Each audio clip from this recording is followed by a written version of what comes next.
ለሌባና ወሮ ባላ ምህረት የለንም ያሉት የአማራ ፋኖ ብሔራዊ ኃይል ቢዜማ እዝ ነብሮ ዴቢሳ ክፍለ ጦር ታጋጅ የኦሮሞን አባት አስለቀቀ። ይህንንም ጉዳይ አሰናድተናል። መጨረሻው መፍረስና መበተን የሆነው የብልጽግና ሰራዊት ወደ ፋኖ እየተቀላቀለ ይገኛል። በዝርዝር እንመለከተዋለን። በጋምቤላ ክልል ከሰሞኑ ማንነት ተኮርና ለይቶ የተፈጸመ ባለ ጥቃት የሰላማዊ ዜጎች ሕይወት እያለፈ መሆኑ ተሰማ። አብራችሁ ስትቆዩ የምትሰሙት ዜናችን ነው። የአማራ ፋኖ ብሔራዊ ኃይል እንደ አማራ እንምከር የተሰኘ ፕሮግራም በማዘጋጀት ሁሉንም የአማራ ኃይሎች በሙሉ ሊያሰባሰብ ይገባል ተብሏል። ይህንንም ታደምጡታላችሁ።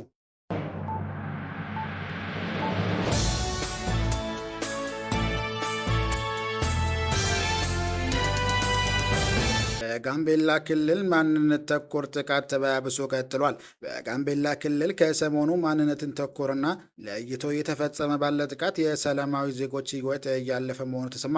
ምንም መሸፋፈን አያስፈልግም ያሉት የጋምቤላ ከተማ ነዋሪዎች በአካባቢው አጠራር ቀይ ሰው፣ ደገኛ ወይም ሀበሻ በሚባል ዜጎች ላይ ጥቃት ሲደርስ ቆይቷል። አሁንም በዚህ መለያ መንገድ በዋናነት የአማራ፣ ትግሬና ጉራጌ ማህበረሰቦች ላይ ማንነት ተኮር ጥቃት እየደረሰ ይገኛል። መሸፋፈን መፍትሄ ስለማይሆን ድርጊቱ ይፋ ሆኖ በሀገር አቀፍ ደረጃ ታውቆ መፍትሄ ሊበጅ ይገባል። በዚህ ክልል ከሀበሻ ይልቅ የሱዳን ዜጎች ይበልጥ በዋስትና ይኖራሉ ሲል ጠቁሟል። በሰሞኑ ጥቃትና ግድያ ለወረዳው ለማሳወቅ የሄዱ በቁጥር 5 የሚሆኑ ሰዎች ከህዳር 7 2018 ዓ.ም ጀምሮ ታስረው ይገኛሉ። ይህ ተግባር ጸረ ሀበሻ ጥላቻና መግደል በክልሉ ኃይል የሚመራ በመሆኑ ፍንጭ ሰጭ ሆኗል።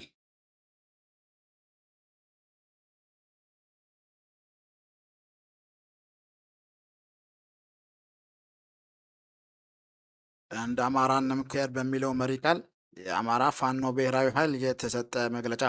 የአማራ ፋኖ ብሔራዊ ኃይል እንደ አማራ እንምከር የተሰኘ ፕሮግራም በማዘጋጀት ሁሉንም የአማራ ኃይሎችን በሙሉ ሊያሰባሰብ ይገባል ተባለ። በአማራነት ያሰባሰበውን ድርጅታችን አማራ ፋኖ ብሔራዊ ኃይል የመጪው ዘመን የትውልድ መሪ ይሆን ዘንድ የፖለቲካ ፕሮግራሙ በመላው አማራ ዘንድ ተቀባይነት ሊኖረው ይገባል።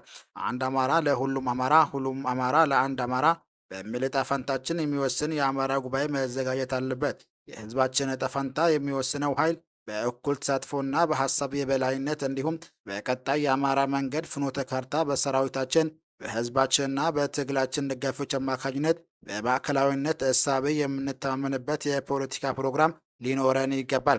ጠንካራ ነፃ ቀጠናዎችን በመፍጠር እንደ አማራ መምከር መሰባሰብና ለህልውና ትግላችን የሚጠቅሙ ጉባኤ ማካሄድ አለበት።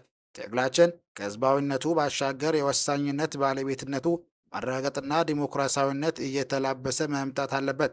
ከሁሉም ወዞች የተውጣጡ ካውንስልም ከወዲሁ እየተስተካከለ መሄድ አለበት። ድርጅታዊ እሳቤን የማስረጽ ተግባራትም ተጠናክሮ መቀጠል አለበት። የአማራ ብሔርተኝነት መስመራችን፣ የፖለቲካ ትጥቅ ትግል ስልታችን በአዳራሻው ስርዓታዊ ለውጥ መሆኑን መላው አማራ ሊያውቀውና ሊተማመንበት ይገባል። የትግል ኮዞችን ለብዙሃን ግልጽና የማያሻማ ቢሆንም ከእኛ በተቃራኒ ለቆሙ አካላትም ግልጽ መደረግ አለበት። እንደ አማራ መቆምና እንደ አማራ መምከር ቀዳሚ ተግባር ሊሆን ይገባል። የአማራው ፍኖተ ካርታ በብዙሃኑ አማራ ሊወሰን ይገባል።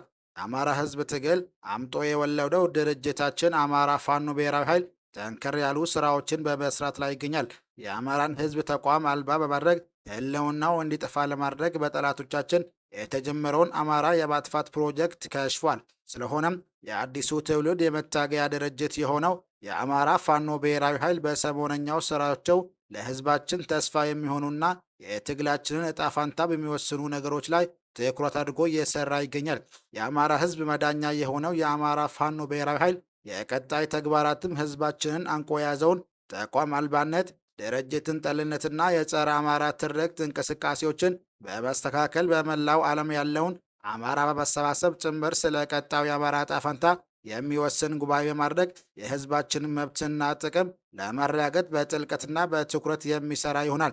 የአማራን ዕጣ ፈንታ የሚወስነው ጫካ የሚገኘው ኃይላችን ብቻ ሳይሆን መላው የአማራ ህዝብ ጭምር በመሆኑም ሁሉም አማራ የሚችለውን እንዲያደርግ እንመክራለን ብሏል።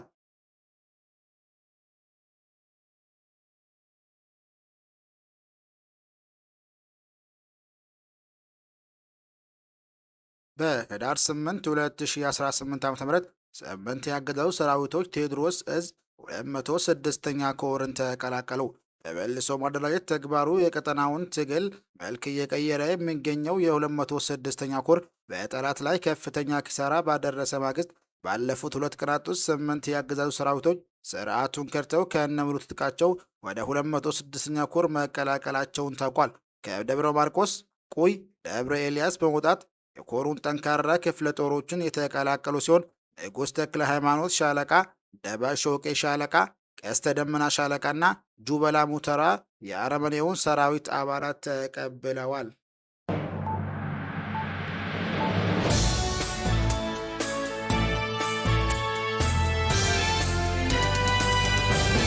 በህዳር 9 2018 ዓ.ም የማህበረሰብ ውይይቶች ቀጥለዋል። በ201ኛ ኮር 54ኛው ክፍለ ጦር ጊዜያዊ መንግስታዊ አስተዳደር አመራሮችና የኮር አመራሮች በጋራ በመገኘት ከአስተዳደሩ ቀበሌ ህዝብ ጋር በወቅታዊ ጉዳዮችና አሁን ላይ ድርጅታችን ትግሉ ያለበትን ሁኔታ በማስረዳት የበፊት አሰራሮችን በመገምገም በቀጣይ በህዝብና በፋኖ መዋቅር መካከል ያለውን አደረጃጀቶች በመለየት ማህበረሰቡ ራሱን ችሎ በመረጠው አገልግሎት እንዲያገኝ መዋቅሮችን በመዘርጋት በቀጣይ መሰረት ያለባቸውን ጉዳይ በጋራ በመማከር የስራ ስምሪት ተልዕኮ በመስጠት የመግባባት ስራ ተሰርተዋል።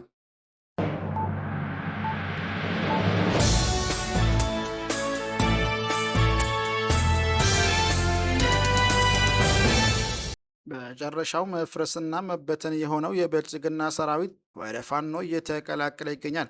በአሸዋ መሰረት ላይ ተመስርቶ በየቀኑ እየፈረሰ የሚገኘው የብልጽግናው ሰራዊት የፋሺዝሙን የብልጽግና ስርዓት የጥፋት ዓላማ በመረዳት በቡድንና በተናጠል በመሆን ከነሙሉ ትጥቁ ወደ ፋኖ በመቀላቀል ራሱን ለሰይጣናዊ የአብይ ስርዓት የደም ግብር ከመሆን እየታደገ ይገኛል። በዛሬው ዕለትም 2 የመከላከያ ተብዬው አባላትና አንድ የአድማ ብተና አባል ደብረ ኤልያስ ከተማ ንጹሐንን እያሰቃየ ከሚገኘው አረመኔ ስብስብ በመክዳት የ206ኛ ኮር 14ኛው ክፍለ ጦርን ከነሙሉ ትጥቃቸው ተቀላቅሏል። በዚህም መሰረት ይከበር ዋሌ ፋንታሁን ገድፈው የተባሉ የመከላከያ አባላት የ14ኛ ክፍለ ጦር በረሃኛው ጅበላ ሙተራ ሻለቃን የተቀላቀሉ ሲሆን አንሙት መንግስቱ የተባለው የአድማ ብተና አባል ደግሞ ወደ 14ኛው ክፍለ ጦር ቀስተ ደመና ሻለቃ ተቀላቅለዋል።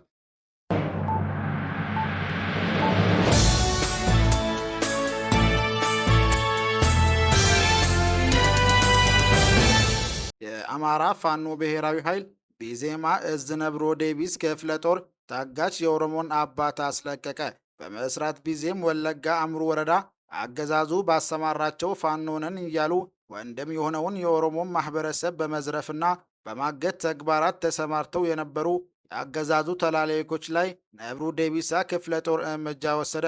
የኦሮሞ ማህበረሰብ በፋኖ ላይ ጥላቻ እንዲያሳድርና ከአማራ ማህበረሰብ ጋር ግጭት እንዲፈጥር የሚል ተልዕኮ በአገዛዙ ተሰጥቷቸው አንድ ታዋቂ የኦሮሞን አባት ያፍናሉ።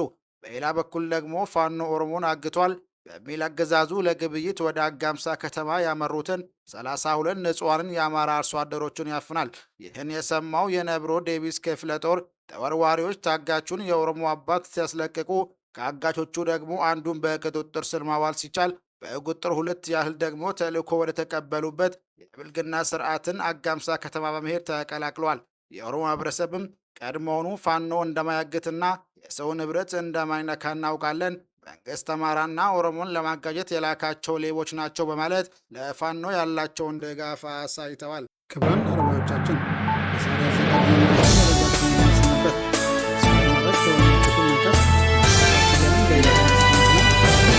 እንመኝላችኋለን።